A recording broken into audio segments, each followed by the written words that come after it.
السلام عليكم ورحمة الله تعالى وبركاته. الحمد لله وبه نستعين، والصلاة والسلام على رسوله الأمين وعلى آله وصحبه وسلم تسليما كثيرا برحمتك يا أرحم الراحمين. أما بعد، InsyaAllah kita sambung pada ayat yang ke-71 muka surat 394, InsyaAllah surah Al-Qasas. أعوذ بالله من الشيطان الرجيم.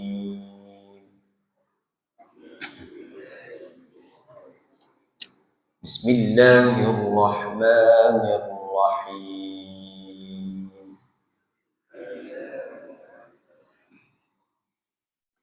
قل أرأيتم إن جعل الله عليكم الليل سرمدا إلى يوم القيامة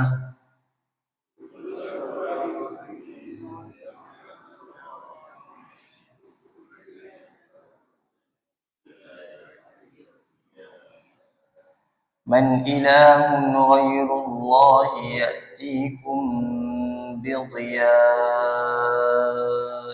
أفلا تسمعون.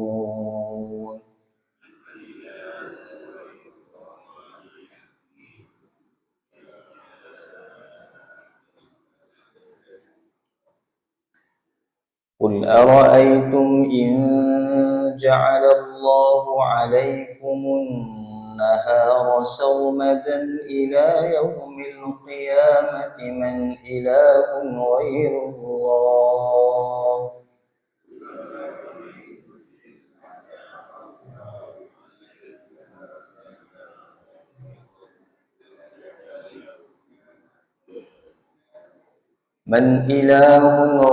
الله يأتيكم بليل تسكنون فيه أفلا تبصرون.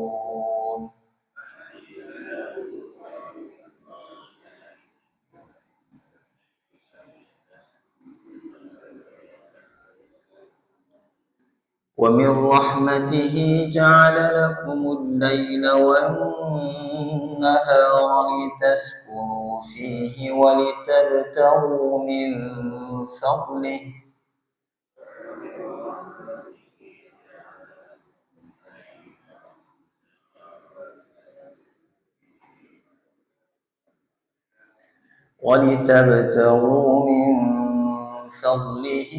ولعلكم تشكرون.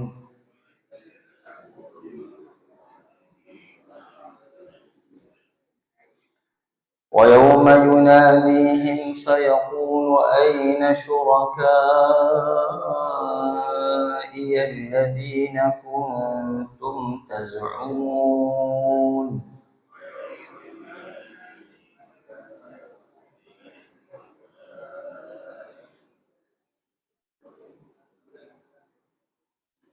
ونزعنا من كل أمة شهيدا فقلنا هاتوا برهانكم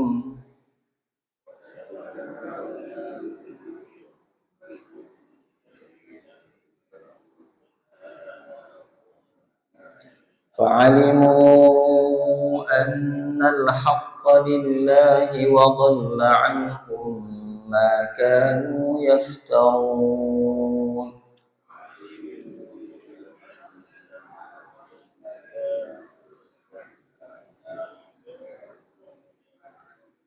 صدق الله العظيم. Baik tuan-tuan berahmati Allah SWT sekalian, semalam kita berhenti setakat Allah SWT beritahu tentang apa yang kita kena buat. Jadi semalam kita duk cerita ada 3 soalan di akhirat. 3 soalan itu diajukan oleh Allah Ta'ala kepada orang-orang yang tak beriman lah, ataupun orang-orang yang menyembah selain daripada Allah Ta'ala. Jadi setelah cerita 3 soalan tu, Allah pergi kepada apa yang kita kena buat. Bertaubat, beramal salih, beriman dan amal salih, sangka baik kepada Allah Subhanahu wa taala, dan juga perbaiki amalan zahir dan juga amalan batin. Jadi sekarang ni Allah Ta'ala nak masuk kepada untuk kita melihat kehidupan kita. Lepas ni kita akan cerita tentang Qarun. Jadi sebelum masuk cerita tentang Qarun, Allah SWT beritahu kepada Nabi SAW, "Qul ara'aytum in ja'alallahu 'alaykumul layla sarmadan." Katakanlah wahai Muhammad. Qul ni maknanya perintah kepada Nabi Muhammad dan perintah kepada orang yang menyampaikan Al-Quran. Hanya dua-dua sekali lah. Okey, baik. Apa yang disuruh kepada Nabi Muhammad ni sallallahu alaihi wasallam? Suruh bagi tahu umat manusia ni, ara'aitum, apakah tidakkah kamu melihat? Ra'a ni maknanya melihat. Ru'ya, kalau kita mimpi kita sebut ru'ya, bermimpi, melihat sesuatu dalam mimpi. Ra'aitum ni maknanya melihat. Tapi melihat ni tak semestinya kita melihat dengan mata kasar. Macam kita tanyalah, apa pandangan kamu? Pandangan, memandang. Tak semestinya kita tengok benda tu. Kita tak pandang pun benda tu secara mata kasar, tetapi kita memandang dengan akal fikiran ataupun dengan ilmu, dengan sesuatu mengambil bertadabbur ataupun memikirkan perkara tersebut. Jadi apa pandangan kamu ataupun pendapat kamu? In ja'alallah, Allah nak bagi satu situasi yang mungkin tak terjadi, tapi kalau terjadi, apa pandangan kamu? Ini cara Quran ini sebenarnya Allah Ta'ala nak serahkan tanggungjawab agama itu, accountability itu ialah pada manusia. Jadi apabila ada sesuatu pertentangan di antara al-haq dengan al-batil, yang kena buat keputusan, yang kena ada tanggungjawab itu kita. Jadi Allah tak paksa. Allah tak kata macam ni, Allah timbulkan persoalan. Apabila timbulkan persoalan, kita yang kena fikirkan jawapan. Dan kadang-kadang jawapan tu jelas. Jawapan yang jelas. Apa dia? In ja'alallahu 'alaikumul layla sarmadan. Cuba kamu fikir kalau dalam dunia ni Allah jadikan malam tu terus menerus. Sarmadan ni maknanya tak berhenti. Hidup kita ni malam saja, tak ada siang. Sehinggalah hari kiamat. Jadi persoalan yang basic yang kita lalui setiap hari, yang sangat jelas jawapan dia, kalaulah kata Allah Ta'ala, apa pandangan kamu kalau hidup kamu ni hanya malam saja, tak ada siang? Man ilahun ghairullah ya'tikum bidhiya. Soalan sangat fundamental sekali, sangat asas sekali. Siapa yang nak datangkan cahaya? Kan kalau dah malam, gelap lah. Tak boleh nak bekerja, tak boleh nak buat urusan-urusan yang kita selalu buat. Tak payah kata malam lah, kalau siang pun kalau tak ada internet dah tak boleh nak buat kerja. Jadi kalau malam itu berterusan tanpa ada waktu siang, kata Allah Ta'ala, ini soalan dia. Man ilahun ghairullah ya'tikum bidhiya. Siapa nak bawa cahaya daripada kalangan sembahan kamu tadi, Tuhan yang kamu sembah? Siapa? Tuhan Buddha ke? Tuhan Kristian ke? Tuhan agama mana? Siapa yang nak bawa ni? Okey, baik. Afala tasma'un. Tidakkah kamu mendengar? Tasma'un. Mana tidakkah kamu mendengar wahyu daripada yang disampaikan oleh Nabi Muhammad SAW? Jadi Allah kaitkan dengan soalan ini dengan mendengar. Sebab kita tak boleh, sebab benda-benda macam ni kita tidak ada jawapan melainkan jawapan yang kita dengar daripada Nabi Muhammad. Jadi soal-soal ketuhanan ini bukan soal logikal semata-mata, bukan soal perasaan semata-mata. Dia mesti sesuatu yang kamu dengar daripada utusan Allah Ta'ala. Afala tasma'un.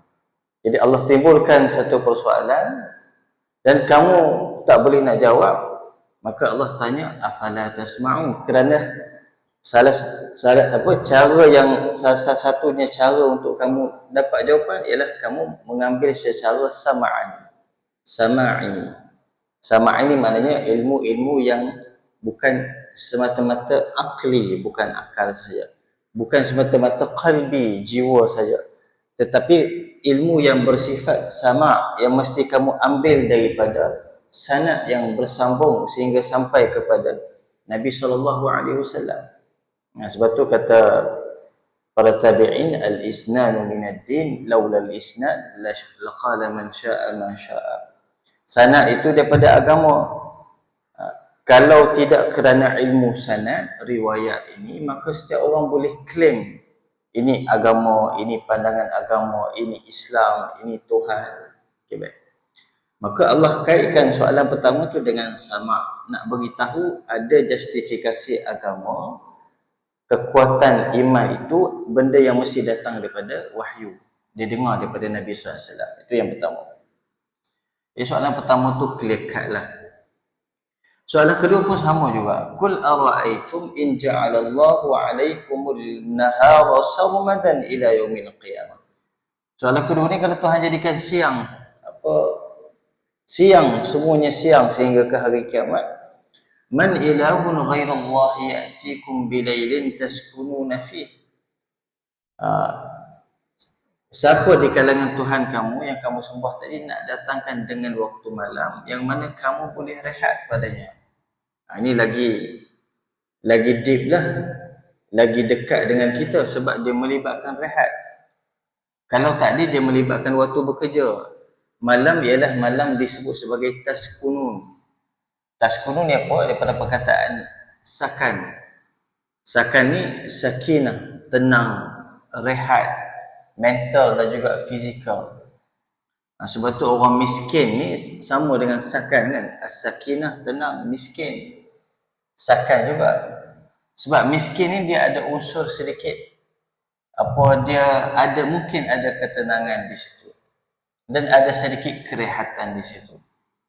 Sama juga disifatkan rumah ni, waktu malam ni adalah taskunu nafih, untuk kita balik rehat, mental dan juga fizikal, sakan. Jadi Allah kata, kalau Tuhan jadikan semua siang tanpa malam, sedangkan malam tu waktu rehat, siapa yang nak datangkan malam itu? Afala tubsirun, tidakkah kamu memperhatikan benda tersebut? Jadi soalan kedua ni, Allah menggunakan panca indera melihat. Jadi ilmu ini boleh diambil dengan cara mendengar daripada wahyu Nabi SAW, dan ilmu ni juga diambil daripada yubsirun. Yubsirun ni maknanya kita memerhati kejadian, memerhati sunnatullah, memerhati susah dan senang, naik dan turun, sifat alam ini yang ada siang dan juga malam. Tubsirun. Ini dua panca indera yang kita kena guna manfaatkan sepenuhnya untuk mendapat petunjuk daripada Allah Subhanahu Wa Taala. Okay, baik. Kemudian Allah beritahu wa min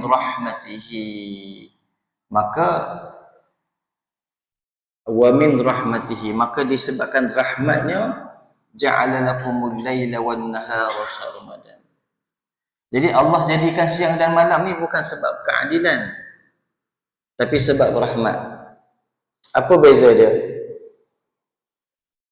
Allah berikan kita ni waktu malam dan waktu siang ni yang kita duduk hadap tiap hari ni, yang kita duduk tengah boleh bekerja, boleh rehat ni, bukan disebabkan keadilan Allah, tapi disebabkan rahmat Allah.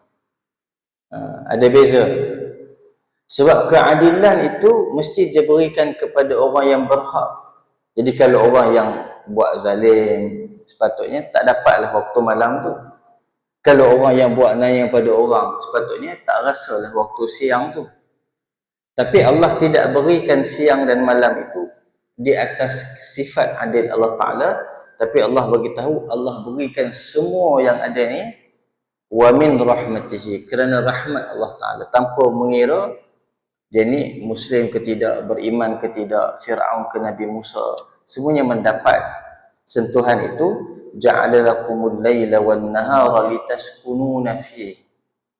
Jadi dalam proses nak suruh orang tu beriman, Allah set up satu kehidupan yang sempurna. Ada waktu rehat. Walitabtaghu min fadlih, dan untuk dicari rezeki Allah Ta'ala. Jadi semua orang ada hak, walaupun belum beriman, walaupun tengah struggle dengan jiwa dalaman dia, tengah nak cari Tuhan, dia berikan ruang malam mungkin rehat dulu, bangkit pagi tu berusaha lagi. Hari ni gagal buat maksiat, pukul orang, buat jahat, okey tidur dulu, esok bangkit lagi, berubah lagi. Allah bagi peluang, litabtaghu min fadlihi. Dalam keadaan Allah Ta'ala tak suka kepada maksiat kita, tapi Allah menyediakan satu kehidupan yang baik untuk kita ni sentiasa ada peluang untuk cari rahmat Allah Ta'ala, cari petunjuk Allah Ta'ala. Wala'allakum tashkurun, dan semoga kamu bersyukur kepada Allah Subhanahu wa Ta'ala. Syukur ni lebih luas daripada, syukur ni boleh jadi dengan perbuatan, sama ada kita beriman, syukur, ataupun, dan boleh jadi dengan perkataan. Kalau orang dah beriman, dia ada perkataan-perkataan yang dia ajar yang menunjukkan kepada syukur. Alhamdulillahi ala kulli hal, alhamdulillahilladzi bi ni'matihi tatimmu shalihat. Termasuk zikir-zikir itu juga menandakan syukur. Astaghfirullah walhamdulillah wa atubu ilaih. Itu membuktikan kita mengingati Allah Ta'ala kerana syukur tadi. Jadi syukur itu boleh jadi dengan lisan, boleh jadi dengan amal al-jawarih, tindakan kita. Okey, baik. Kemudian kata Allah Ta'ala, wa yawma yunadihim fayaqulu ayna syuraka'i alladhina kuntum taz'umun. Jadi dalam muka surat 394 ni, dia ada beberapa ayat sebelum masuk kisah Qarun tu, ayat 71 sampai 75. So 71 sampai 75 ni berapa ayat? 72, 3, 4, 5, 4 ayat. So 4 ayat dalam muka surat 394 ni, 2 berkaitan dengan persoalan yang memang dah ada jawapan pun, tapi nak suruh kita fikir juga, sebab nak suruh ada accountability tadi dalam beragama. Yang ketiga tu berkaitan dengan jawapan Allah Ta'ala terhadap soalan tadi. Dan 2 yang terakhir itu tentang keadaan akhirat bagi orang yang tak jumpa jawapan, bagi orang yang tak menyambut persoalan tadi. Apa dia? Wa yawma yunadihim, pada hari Allah menyeru mereka. Jadi kalau dalam Quran ni, kalau ada perkataan yauma, umumnya dia merujuk kepada nama-nama hari kiamat. Jadi akhirat ataupun hari kiamat ni dia ada banyak nama. Yaumul akhirah, yaumul qiyamah, yauma la yanfa'u malun wala banun, yauma yunadihim. Itu semua adalah nama disebut salah satu sifat daripada sifat akhirat yang menunjukkan kepada nama dan juga keadaan akhirat tadilah. Jadi salah satu, kita kata, event yang ada dalam akhirat itu adalah Allah menyuruh, Allah memanggil dalam mahkamah Allah Ta'ala mereka tadi, orang yang melakukan syirik, dan Allah tanya di mana syuraka. Syuraka ni jamak kepada syarik. Dan kita kalau buat syarikat, perkongsian, kita ada partner. Partner tu kita sebut sebagai syarik. Syarik ada partnership lah. Dan partnership ni biasalah ada perjanjian dan sebagainya. Jadi partnership ni biasa dia dapat benda yang sama. Dia tak boleh ada seorang ketua, dia mesti dua tu ada manfaat masing-masing. Jadi syuraka ni nak beritahu kebatilan tu banyak. Orang yang melakukan syirik tu, sehingga banyak benda yang selain daripada Allah Ta'ala tu diambil sebagai sembahan. Nak katanya cahaya kebenaran ni satu sahaja, tetapi kegelapan syirik dan kegelapan kejahatan ni banyak, syuraka.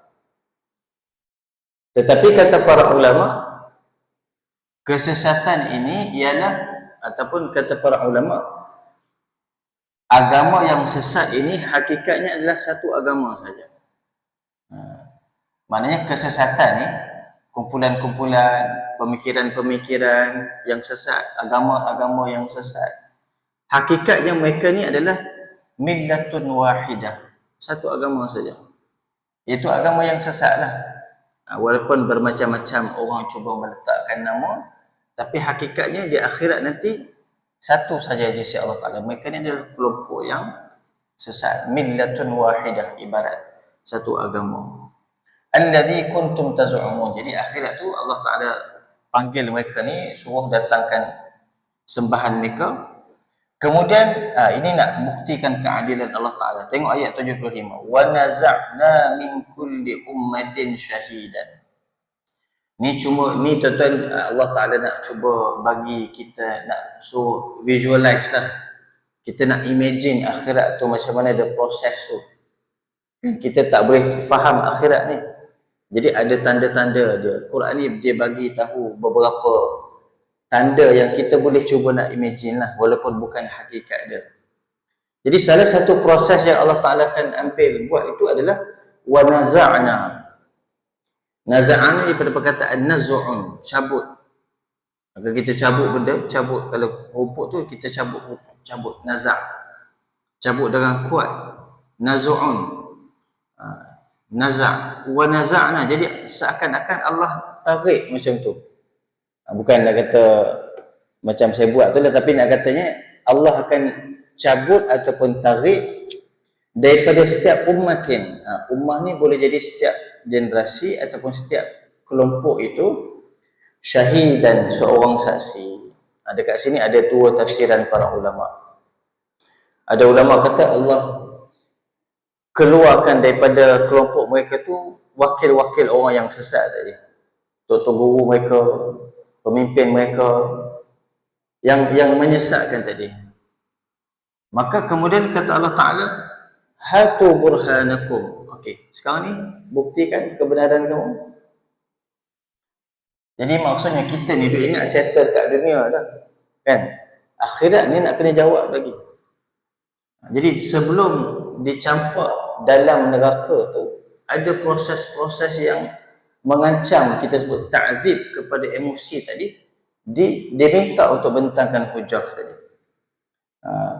Pandangan kedua kata para ulama, yang dicabut tu ialah para anbiya, para pendakwah. Jadi Allah panggil para pendakwah, Allah beritahu, okey, yang ni para pendakwah sudah menjadi syahidan, sudah menyaksikan, dia dah sampaikan kebenaran. Okey, kamu kul hatu burhanakum, apa hujah kamu yang kamu tak nak terima Nabi Muhammad ni? Apa hujah kamu yang kamu tak nak terima ni? Burhan. Burhan ni maknanya hujah. Jadi tuan-tuan, agama kita ni bukan agama yang rasa-rasa, bukan agama yang perasaan semata-mata, tapi agama yang mesti ada sandaran yang kuat. Jadi apa-apa dalam pengajian kita, kita mesti cari sandaran dia. Supaya akhirnya paling kurang kita beragama dan kita yakin dan kita ada jawapan di hadapan Allah Ta'ala. Setiap orang ada tanggungjawab masing-masing. Sebab tu mesti ada burhan. Cuma burhan masing-masing ni tak samalah. Kalau ulama yang berikan fatwa, lagi banyaklah dia nak jawab di hadapan Allah Ta'ala. Pemimpin yang membuat keputusan politik, keputusan negara, keputusan dasar, lagi banyak dia nak jawab di hadapan Allah Ta'ala. Tapi kita yang duk ikut ni pun kena jawab juga. Bukan kata kita lepas diri. Ya Allah, tak apa, saya dah ikut ustaz tu kata macam tu. Yang bahagian-bahagian detail tu serahlah pada pemimpin tadi ataupun ulama tadi. Tapi kita pun ada tanggungjawab. Jadi mesti kita mengaji tu sampai kepada sandaran dia, ada qanaah, ada rasa yakin terhadap ilmu yang kita mengaji, sebab akan menjadi burhan di hadapan Allah Subhanahu wa Ta'ala. Maka kata Allah Ta'ala, fa'alimu annal haqqa lillah. Maka mereka akhirnya mengetahui bahawa kebenaran itu hanya milik Allah Subhanahu wa Ta'ala, wa dhalla anhum ma kanu yaftarun. Ni kalau dalam perbahasan usul fiqh ni dibincangkan al-haq wahid al-muta'addid. Kebenaran ni tuan-tuan satu ke banyak? Okay, contohlah orang mazhab Syafi'i baca kunut. Orang mazhab lain tak baca kunut. Contoh, kita pergi Mekah tak baca kunut. Okey, kebenaran tu satu ke dua-dua betul? Jadi ulama bincang, kebenaran ni satu saja ke? Ataupun kebenaran ni boleh ada variasi kebenaran. Ada ta'addud. Boleh jadi ada dua kebenaran. Ada jawapan ke tuan-tuan? Jadi jawapan dia ialah kebenaran dalam masalah usuluddin satu saja. Allah itu wujud, Allah satu, tak ada pandangan kedua. Tak boleh khilaf. Jadi masalah akidah, masalah usuluddin, kebenaran itu satu saja. Tapi kalau dalam masalah cabang, masalah fiqh, itu ulama khilaf. Ada ulama kata satu saja. Cuma yang silap itu dimaafkan ataupun diberikan uzuran. Sebab itu dalam hadis Nabi SAW disebut setiap yang beristihad maka dia dapat dua pahala. Kalau dia betul, dia dapat pahala istihad dia dan dia dapat pahala betul tadi. Tapi kalau ada ulama beristihad kemudian dia salah, dia dapat pahala istihad tapi dia tak dapat pahala salah tadi. Okey, baik. Ada ulama kata dalam benda-benda ranting ni ada lebih daripada satu kebenaran. Itu tak apalah, benda-benda cabang ni tidak ada masalah. Yang penting kita tu ada asas dalam beragama. Tapi benda-benda yang bersifat akidah, dasar, usuluddin, kepercayaan kepada Allah Ta'ala ni hanya satu sahaja. Annal haqqa lillah. Sebab tu ulama-ulama yang bercakap agama ni dia bercakap